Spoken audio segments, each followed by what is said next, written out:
Well, and that's one of the things that I think there's a misconception that kids don't understand things at a young age. Mm. I think from the womb, like, what's strange to me is like, unless they are specially gifted, like you see Asians that are really smart and all this stuff, they can do math, they can play instruments, right? Well, it's not because of their genetics. And not necessarily. I mean, there might be some of that. Them being Asian.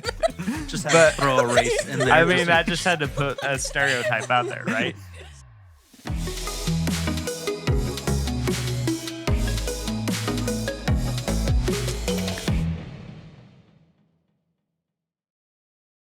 We need to be about other people, but their line is way down the line when it comes to, the child being hurt. Right. That's where their line begins, but that just allows a whole slew of things to, go through, like getting the kitchen cabinets, getting into Right.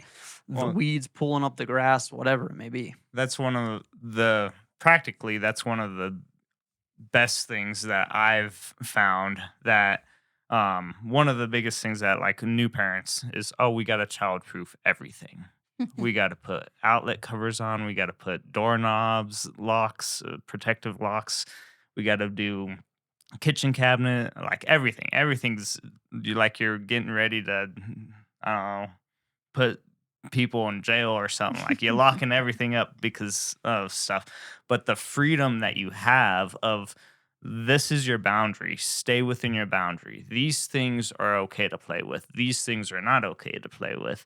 Then frees you from, one, you don't have to baby-proof your whole house because you say, hey, you have to stay on the rug. Don't go play by the stairs. The stairs are off limits. So you don't have to worry about kids going up and down the stairs because they obey and respect the boundary. Same thing with like the kitchen. These are things that you can do within the kitchen. These are things that you can't do if there's a boundary within the kitchen. So it's the freedom of, then you're no longer having to worry about all the things that your kid is gonna possibly get into or not get into, because you know and you trust from their actions of, they obey the boundary, they respect the boundary.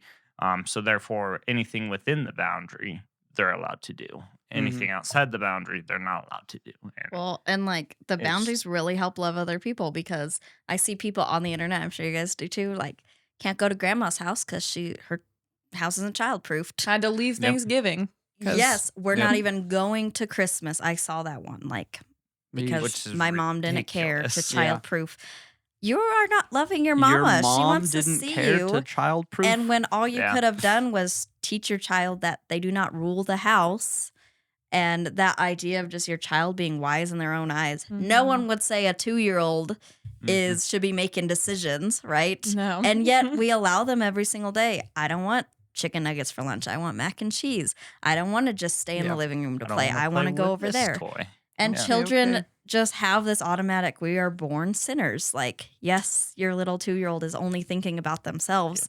Not in a narcissistic way, obviously, but just We're that raising narcissists. we have got to train them that God is the ultimate authority and we love him, and you are not the one in charge. There is an order. God has set that order. Right. And so there's just so many things that I don't even think parents think about, like letting their kid choose what's for lunch seems like the most petty thing, but it's teaching them there is order and authority, and you must respect that your parents authority. are the authority, and obey God it. is the authority over your parents. Right. And we are You don't teaching have you control Right. over everything. Right. Too. And I think parents just so much just apply scripture to just little parts of their life. Like, it's not let's sit down and do Bible time, but the rest of the time you're rude when we go out. You don't sit quietly in church. You hit other kids.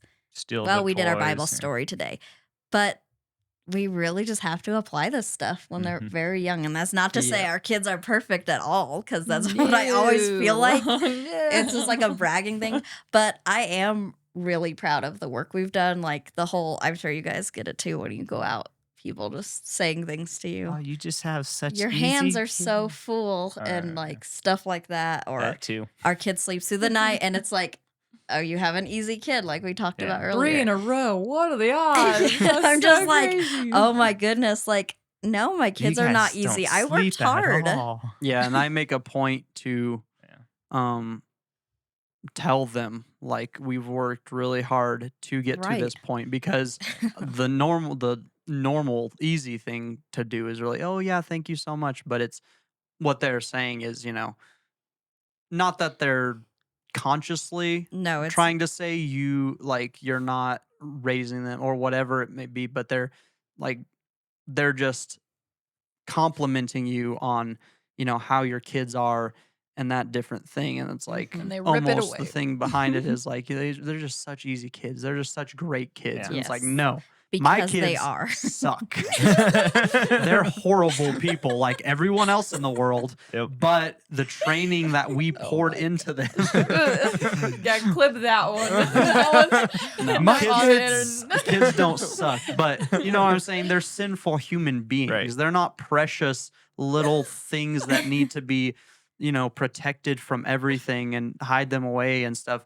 Like they're going to be in a world of sin. They want what the flesh desires, just like everybody else. So try to make it a point when somebody says that, like, thank you, we worked really hard to get to this point. It Mhm. wasn't easy, it was very difficult, but we worked very hard to get them to where they're at so that we can love everybody around us. So thank you for telling me that. And like Right. that way they also the person you're talking to sees, oh dang, they're proud of what they've built here. It's not just easy children. Mhm. Right. And I think that's an important thing to do when Right. talking to other people too, is what I try to do. Well, and that's with one it. of the things that I think there's a misconception that kids don't understand things at a young age. Mm. I think from the womb, like what's strange to me is like unless they are specially gifted, like you see Asians that are really smart and all this stuff, they can do math, they can play instruments, right? Well, it's not because of their genetics. And not necessarily. I mean, there might be some of that. Them being Asian. Just had But- to throw a race in there. I mean, I just had to put a stereotype out there, right? So, but it's because within their culture, from a young age, the Asian people expect high standards and high things of their kids. So they're doing instrument practices at a young age. They're teaching them how to speak, how to read, how to write, how to do mathematics, right? So from a young age, they expect these things from their children. And so what you put into your kids is what you're going to receive out of your kids. So if you're pouring in falsehoods or empty, what's the word that you always say? Don't be speaking death. If you're speaking Mhm. death into your kids, then you're going to receive death and falsehoods and things like that out of your kids. But if you're speaking life into your kids and you're speaking truth into your kids, then that's what they're going to reflect and pour out into society. And so at a young age, they are brilliant. They are smart. They're absorbing everything that is occurring in their life. So a small thing like, oh, they can go off of the blanket this time and do this thing. They know that. They are testing that boundary. They are now, okay, it's okay that I get off for this thing. So let me throw this ball off the blanket, because every time I throw the ball off the blanket, I can go get the ball off the blanket. So they don't want to be within the boundary. They know they test those things. And so that's the thing that I don't understand why people have that I guess misconception of children aren't smart. They don't know, they don't understand. Because from the womb, like they know. They can learn the dad's voice. Yeah. They can learn, and that's in the womb. I Yep. think they can They learn listen some to concepts. music, they know the voice, the heartbeats. I mean, everything. There's a lot of things that they pick up, even from a young child, infant, baby. So Yeah, I don't even think we talked about like speaking life into your kids versus death, but that's a really Mm. such a important one too. I just It love is. all that stuff. I just love learning all that. It's just like aha Yeah. moments for all of them. But Right. I think we do get so annoyed. I just see it all the time. Parents are just like, you idiot. What are you doing? Yes. Why are you so dumb? Oh my goodness. Speaking of like the kids just picking up things, I had to catch myself a while ago because I would do things at home. I would like have to pick up toys or do laundry or just do things, and I would always sigh. Like, Mind you, I was pregnant, so everything was just Difficult. exhausting. Tired Out of breath, 24/7. partially. Which didn't even know until Thea, who was probably like 1.5 at the time, did that with Thea, could you go pick up the toys? She would do it. It wasn't that she was, but I Yeah. started like trying to catch on. Like, Where she does is that come picking that from? up from me. And I was That's like, I crazy. had to Yep. catch myself and train myself because I didn't want to teach her. Not that she was thinking, I'm annoyed I have to clean up the toys, but she was just following me. And I was, when I did things, not having joy and doing the little things like Yeah. folding laundry. Like, you can still be joyful in that. And I was teaching her with my actions that I was annoyed about doing it or tired about doing it. And Mm-hmm. so that's just one of those. Even in the small things, the monotonous things of folding laundry, picking up toys, or going to get a cup of water or whatever, it's the small things is where I've seen where they pick things up. It's like the very small, minute things that you wouldn't even think that this is something that they do. They just pick it up, and it's crazy. It's like, I don't know if I should. I'll say it anyways. Like kids out, you can go to a playground or just in society, and you can see generally what the kids reflect and how they play and how they interact with other kids is generally a good indication of how things are at home. So if you see a kid that is playing with a baby doll and they're stressed out with baby doll and everything in life is stressed out, it's more than likely that that mom is projecting that into the kid. The kid sees mom is always stressed out, always constantly doing different things. And so she's imitating in a play format of this is something that is normal. This is how life is, essentially. And so it's the concept of we don't want to pour negative things in. We want to pour life and be a blessing to them so they can in turn be a blessing to other people. So, And I Yeah. literally saw a video that was of a kid coming and stealing a toy, of ripping it out of a little girl's hand, and then it came back for the other toy she had and took it as well. And people in the comment section were like, you should not intervene. Like, kids will eventually grow out of that. Right. And I was like, that's a lie. I know the Yep. most selfish people in the entire world that they believe everything is about them and that they deserve the world. Yep. You We ever don't heard of naturally grow. theft? Yeah, literally. I was like, the kids don't just unlearn these kind of selfish tendencies. If you can Right. get whatever Adults you are want when you want selfish. it, why would you ever grow out of that? That No. doesn't. Yeah. I was like, the That's what makes you flesh happy. and the world and the enemy, all of that combined will rule the day if left Mhm. unkept.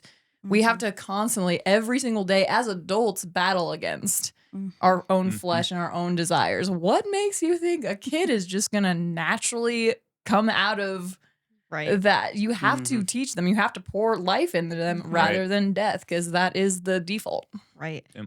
And after, like, they are going to have either rewards or not if they become saved your kids. And so teaching them that stuff of setting them up for success, like, you're going to have a math test later today. Are you going to know the answers? And a lot of parents just leave it up to them. Like, Them Asians will. They will. leave it up to the kid to figure it out, like I told them stop doing it 5 Yeah. times. Okay, but did you tell them what they should be doing? Mhm. Or did you give them a Why? consequence because other you than told them no, mom don't saying do no? this, but what do we do then? Because you assume they know. We'll just do the opposite of what you're not supposed to be doing, and that'll be good enough. And it's Right. like, no. Well, Again, and pouring in the moral warehouse. the moral warehouse, the small thing of taking toys. Why do we not take toys from other kids? That is such a hard concept for some parents to think through and process. Like, really, it's not that hard. It's you don't take toys. Why do we from- not take toys? Why do we not take Tell toys? us the moral reason. The moral reason why. So the reason why we don't take toys. The genie. The reason why would be because we want to love other kids. Other people were playing with that. You don't want to just snatch it. That's one reason. More reason why in life, like Jared was saying, where you don't just get to go to a bank and just take whatever money that you want. That's not something that occurs. On top of that, you are actively hating that person by taking that toy or that whatever object it is because you think that you deserve it over them.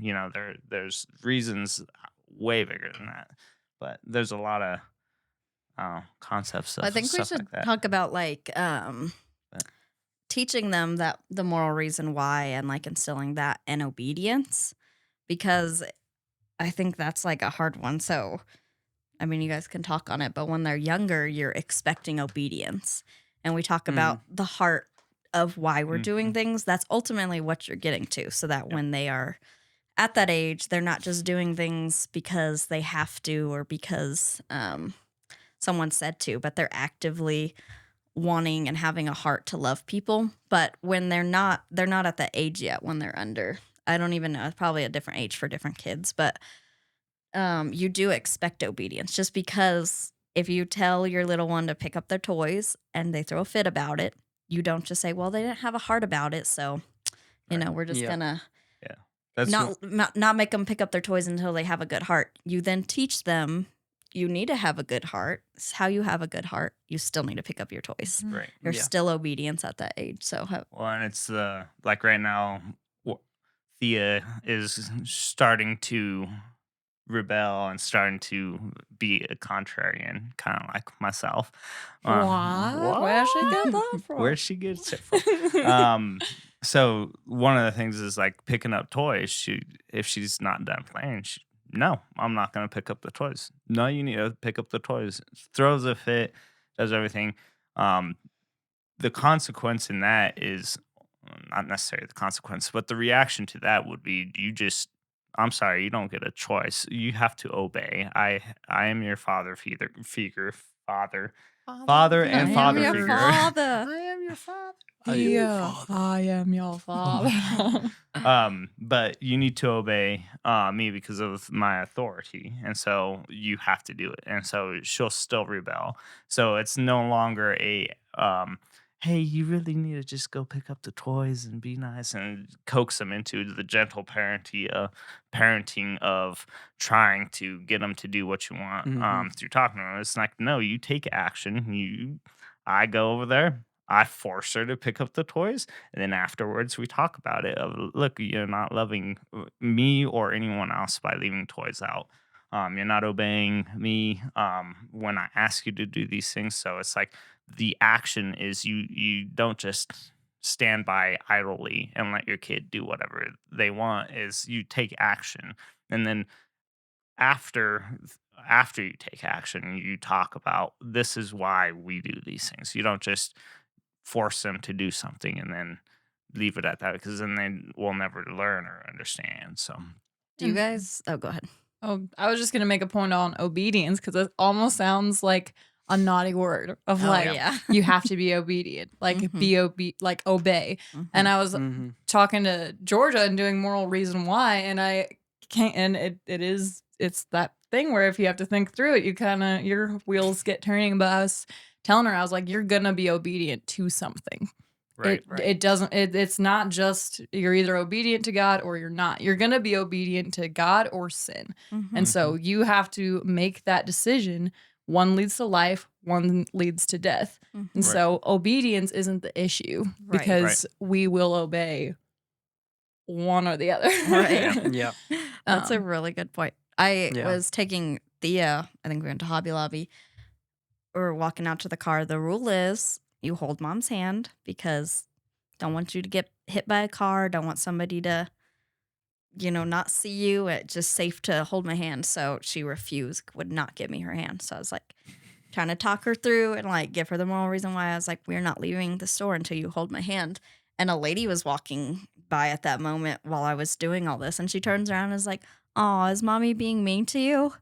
It's like, oh, yeah, whatever, stuff it up. But then I was like thinking, and I'm like, mom's being mean to her because I'm not allowing her to run into the street. Yeah. Like, she fully heard the conversation, what was happening. So it wasn't just like whatever, but it was just like, that's so wild. Like, what would she have had me do?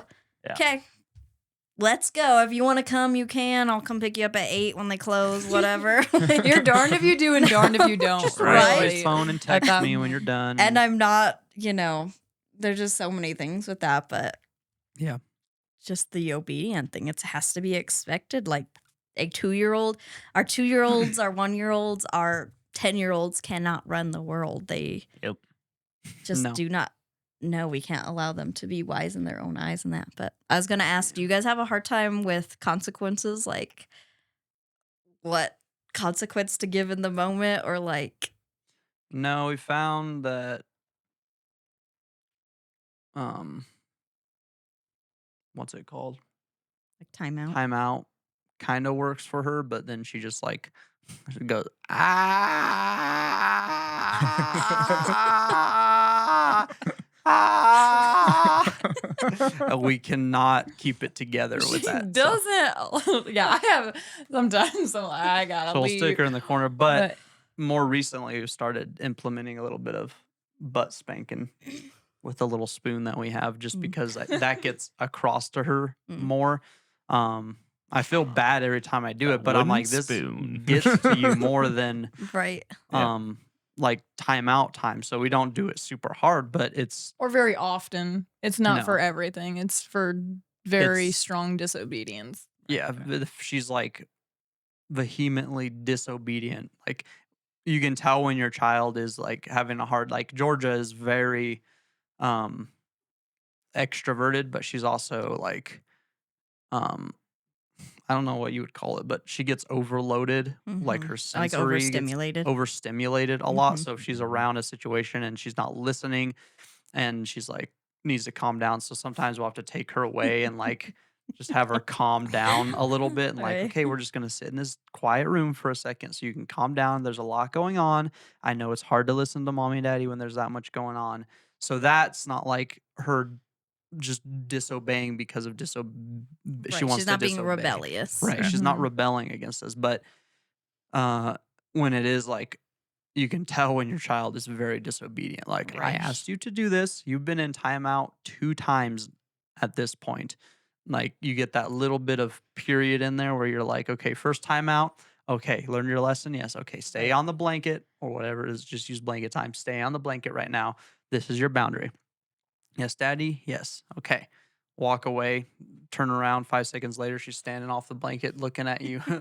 Georgia, what are you guys? doing? Time to go. Time out again. this? Again, this? does the same thing. The last time she does it, throwing a huge fit because she doesn't want to obey Right. what daddy told her, what mommy told her to do. At that point, we're like, okay, you're disobedient right now. Disobedience It's hurts a God's. disobedient heart. Yeah, Yeah. that hurts God's heart. You're being disobedient towards daddy. You don't want to listen to what daddy's saying. That hurts God's heart, and that hurts mommy and daddy's heart. Mhm. So we're going to give Gonna you a hurt your spanking, which heart. is going to hurt on your little butt. And every On time them bum. she spanky. Grabs the spoon. And then when she- it's not spanking time, She's like, spanking. So she knows it's like for a punishment. she knows Right. And what it every is. single time when okay, you're gonna get a spanking because you disobeyed mommy and daddy. She's crying through it because she doesn't want a spanking. She doesn't want the discipline, but that's what has to happen. So spank her, little spank. Afterwards, holds her butt, cries because it hurt. I know that hurt you, but when you're disobedient, explain the reason why. When you're disobedient, that hurts God's heart. That hurts mommy and daddy's heart. Disobedience is not what God wants you to do. You need to be obedient towards your mommy and daddy. Mhm. Yes, and then obviously we fix it. Okay, give daddy hugs, give daddy kisses. Daddy loves you, and we don't use the hand because that's one thing we were taught. Don't use your hand because your hand should be used for comfort Mhm. and embrace. So after you use, we have a spoon. It says never trust a skinny cook. It's like, never our trust mommy and spanking. daddy. That's what that should say. That's what she's thinking. But then after that, hug, kisses. Okay, you need to go play on your blanket now. And then after that, usually she does Right. really well with doing whatever we've asked her to. So the spankings we've implemented and stuff. She actually cracked me up the other day because after I gave her spanking, put her down, did blanket time. 5 more minutes on blanket time. Okay, all done. Blanket time ends. I'm in the kitchen. I'm like, all right, blanket time, all done. Time to pick stuff up. She walks over because I left the spanking spoon on like the coffee table. She walks over, grabs the spoon, walks over to me and hands me the spoon. She's like, "Banky, Banky." I'm like, yo, like that's a thug life moment. Like, she grabs her Da-da-da-da-da. device that disciplines her, and she's Come like, on. boom, boom, boom, Here, Dad, you left this here, behind. you left the spoon behind.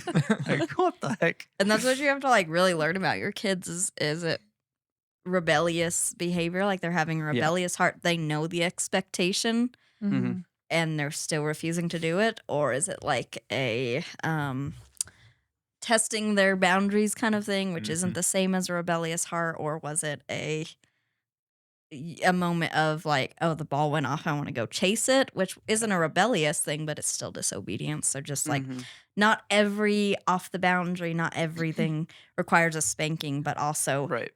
never is that gonna be, they're never gonna go through life without a consequence. And it's the idea of cause and effect with kids.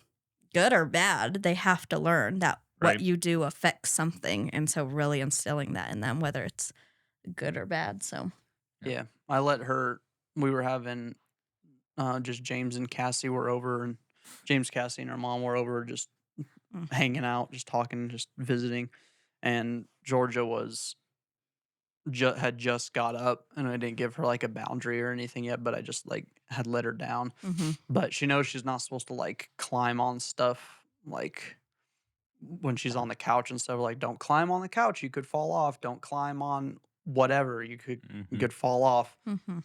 But she was on her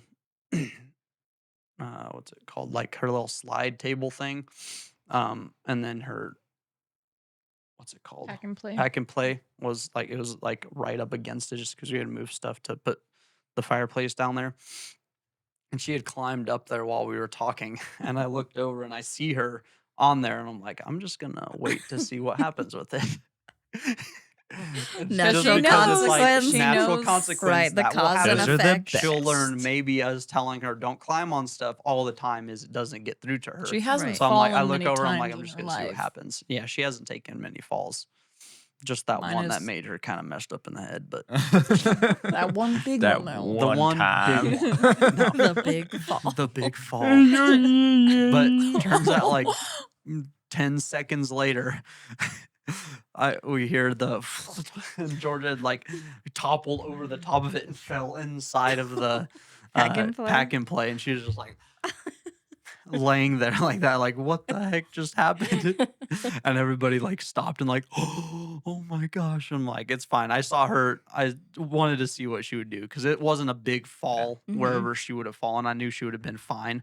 I think just the scare got her, so obviously she Right. cried and stuff. But that's one of those like natural consequences. And then did you talk to her about Yeah. that? Whereas most parents would be, told you not to climb on things. Told you so. That's Well, not that's- So I grabbed teaching. her, put her on my lap, and I'm like, so you understand why this is, or why we don't use my baby voice, but like, this is why we don't climb on things that we're not supposed to climb on. Yes. And I always make sure she like understands what I'm saying before I just give her a huge long sentence. I'm like, Right. we don't climb on things we're not supposed to. Yes.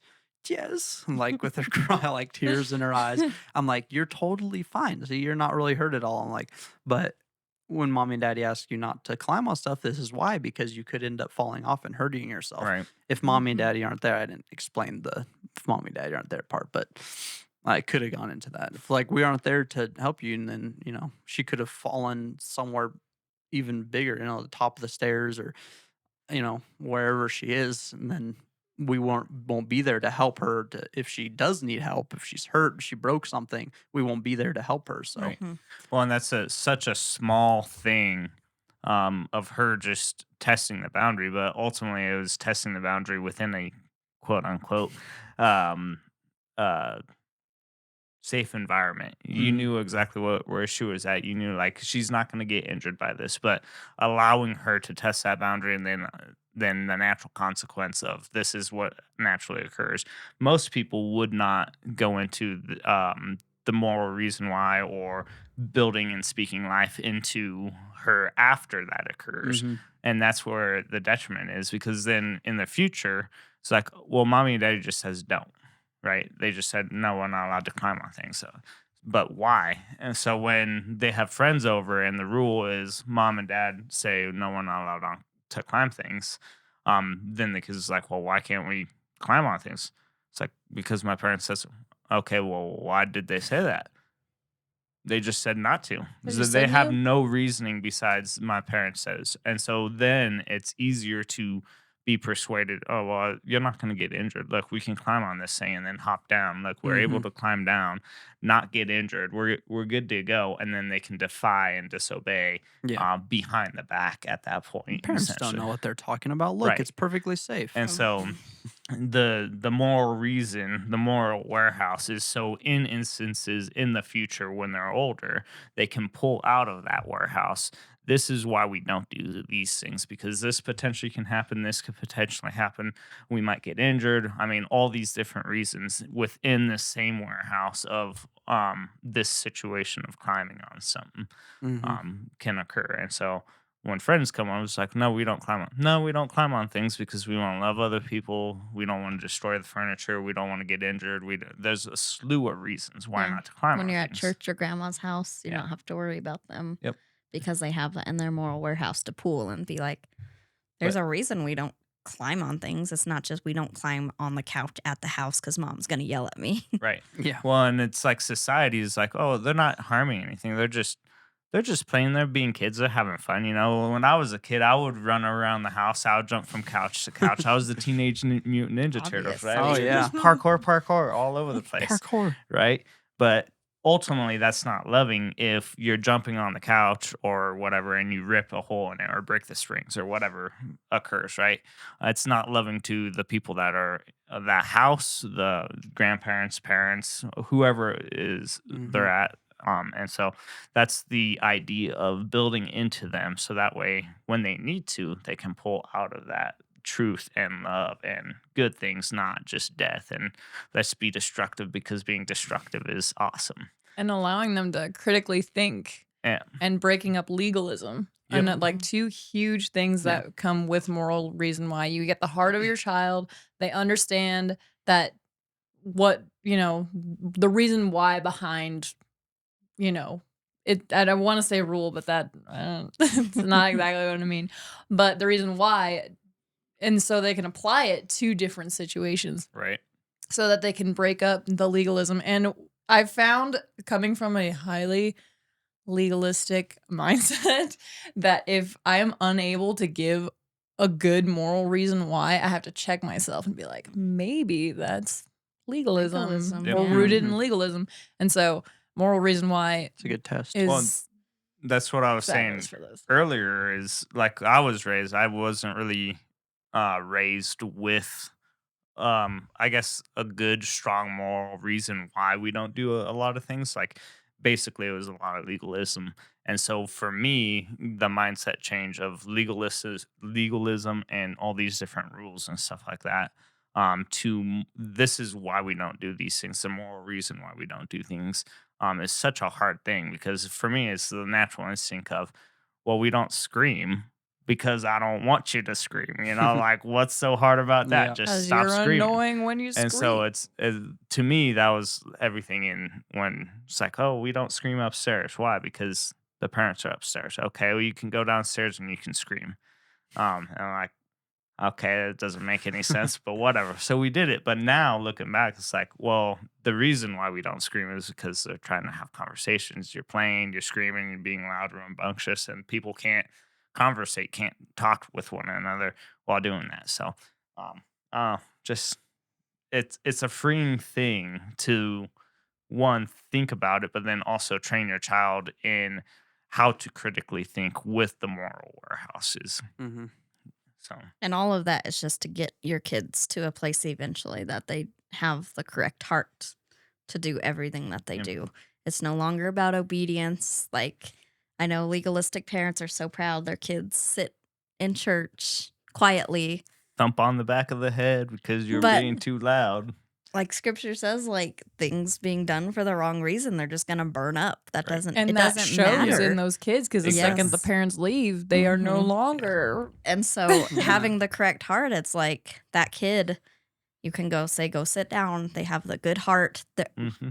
are sitting quietly because I don't want to be loud for people in service. I want them to be able to hear the message. It's not about, I'm not here for me. I'm here so all these people can fellowship together and hear God's word and all these things. And you won't even have to be there. And they'll just have that in their moral warehouse. And it won't just be like this one specific, like you said, Georgia with the couch. Like when she's 10 years old, she's not going to jump on other people's couches, not because it's not just this idea of I can't jump on my couch. It's Yeah. like you were saying, I'm not jumping on it because I know the reason why. And that's just what all the hard work is worth it. That is what you're working towards. And we say all the time, like, it's hard work either way, either It's- chasing your kids around, trying to get them to listen sometimes, or putting in the hard work now and implementing. Like, you are constantly teaching. And in a way, I almost feel like it is harder work to always be on top of that, giving the moral reason why and teaching, but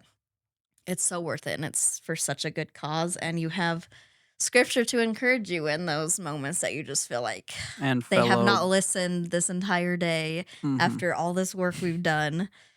They're having, a rebellious day. You can always look to scripture and just be reminded of that. Well, and for me, one of the big things is people are so quick to think about, like, oh, this is what I want to do with my finances. I'm going to do all this stuff. So later in the future, I'm set up. So, like retirement, right? I'm putting away money for retirement. So that way in the future, I can retire, right? You think about things like that. But when it comes to your kids, you don't think about, hey, I want to do these things now with my kids. So that way, when they're older, they'll be able to accomplish and do these things. We were building up our kids in the mindset of, in the future, you guys are to be a blessing and be loving to other people and generationally impact other people through these teachings, not just for now. Mm. That's the legalistic versus the moral warehouse mindset change of legalism addresses the situation now, the here and now. It gets the behavior, sure it corrects whatever's going on, right? Right here and now. But in the future, what is ultimately occurring with those kids? What is gonna be the outcome of those kids? They're gonna defy, they're gonna be rebellious, they're gonna go to do whatever else they want to do, because they no longer have the heart to do those things. And that's ultimately the thing, is training up your children with the heart to want to love other people with all these morals that you put into their warehouse. I feel like we're speaking from an area of having young kids, obviously. So people may be like, oh, my kid's 15, 17, 6. You don't That know what started it's too like. late. Yeah, you don't know what it's like. But I worked in a youth group my whole life. Been in Awana, and like we have been able to pour into kids, and they get it. Mhm. So start now if you haven't implemented these things of good scripture-based parenting. Start them now. Start instilling these things into them. Just because your kid's 18 doesn't mean you can't still speak truth into them and still set them up for those things. Like help them with accountability of going in the way that they should go. So like, yeah, we're speaking from maybe less experience than some, but I hope people don't take that as like, Yeah, like Paul we're not says going to with listen to Timothy, though, don't Yeah.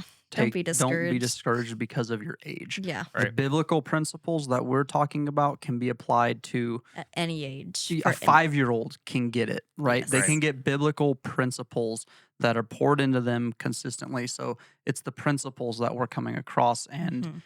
because scripture is the ultimate truth, if you understand that and you get that and you implement that, doesn't matter your age, you can still teach somebody that's older than you. Mhm. But if you're more spiritually mature in that area, yeah. So, but if anybody out there actually needs or wants help, that they can probably come to you guys and ask, if they want help, like, hey, can you give me some tips? Can you give me some whatever? They can also come to us, our parents, my mom and dad, and then Noah and Jackie McKelvin actually Mhm. started a Shout out. long time ago with Generational.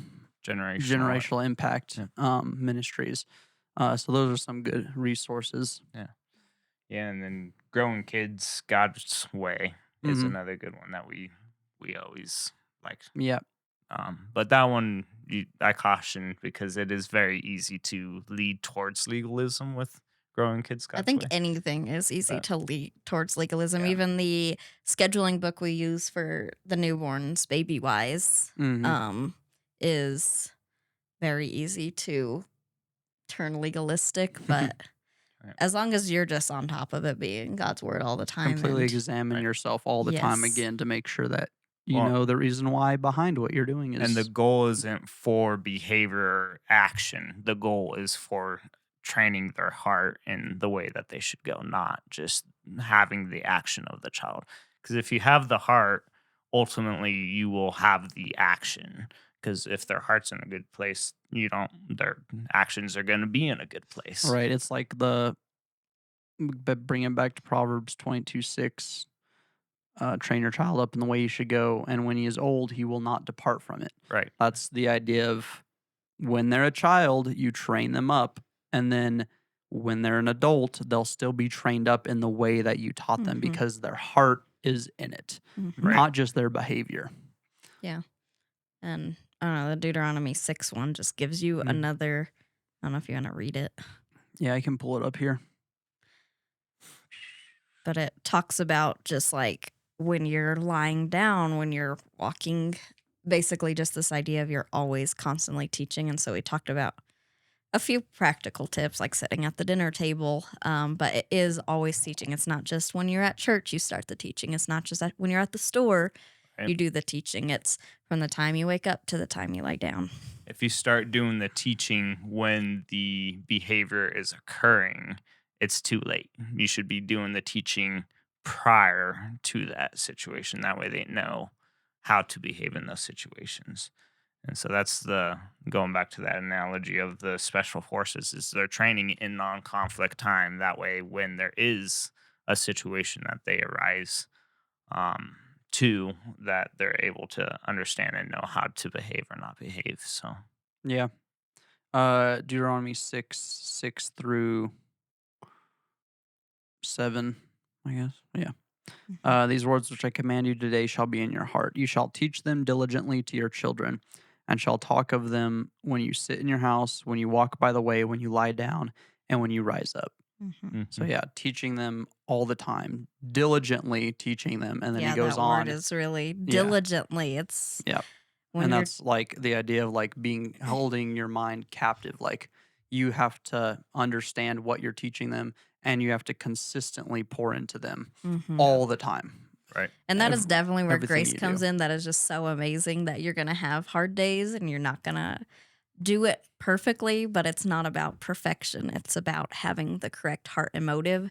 And that is, once you get into that, that's going to be your leading guide. It's not going to be about like trying to hit the mark every single time Right. because we can't reach the mark, obviously. So Yeah. it's having grace with yourself in that, but also understanding that we do have expectations from God that He wants us to do. Yeah. These principles aren't just for people with kids either. Right. Yeah. Like if you plan on having kids in the Mhm. future, like James went to the parenting class before he was even Right. dating I anybody. forgot about that. And so it's just good stuff to know because if Well, that, you know, yeah, that's the because it's the future. community of people that you're around too. Right. Mhm. Like Mhm. we talked Yeah. about like going over to grandma's house, to grandma, whatever. Grandma might be okay with you jumping on her couches and stuff. And that goes into a whole other thing, like what Right. to do with that The situation if legalistic someone is rules. What do we different. And do? yeah, what do we do with the Yeah. legalism? But if you can get as much of your family on the same page that you are, raising that child is going to be so much easier. And every Right. single person in your life will understand what you're trying to accomplish. And then Mhm. they can also hold you accountable and hold your child accountable. Right. It's like we're all living in the same house, right? So it's having, 10 people all on the same page. You can correct my child. I trust that you can correct my child because you understand we're both trying to raise our children the same way. We're trying to bring Right. them up in the same way. So we're completely fine if correct our child when they're, getting off of the rug during blanket time. You need to stay on the rug, right? That's Mhm. fine for anybody else. So having as many people around you with the same common interest of raising your child in the Lord, that helps a crazy amount. Right. And That's we right. did a baby dedication Yep. not long Mhm. ago. It's not just a cutesy ceremony. Like, I know that's easy to think like that was fun to do. No. What are you church people going to come alongside these families and be an encouragement to them and be there to help teach these things? Like, you're going to follow through with what we have established? Like, just because you think it's fine, they're running through the church and I'm not there. No, you coming alongside us would be, we know your parents would not want this, so we're going to tell you that. And so I think Mhm. it's just so much more of a bigger thing than just saying, yeah, we'll come alongside the parents. Like, are you actually? We will. Mhm. We Well- will. What are you going to do? And even as us parents, just saying we want to raise these kids.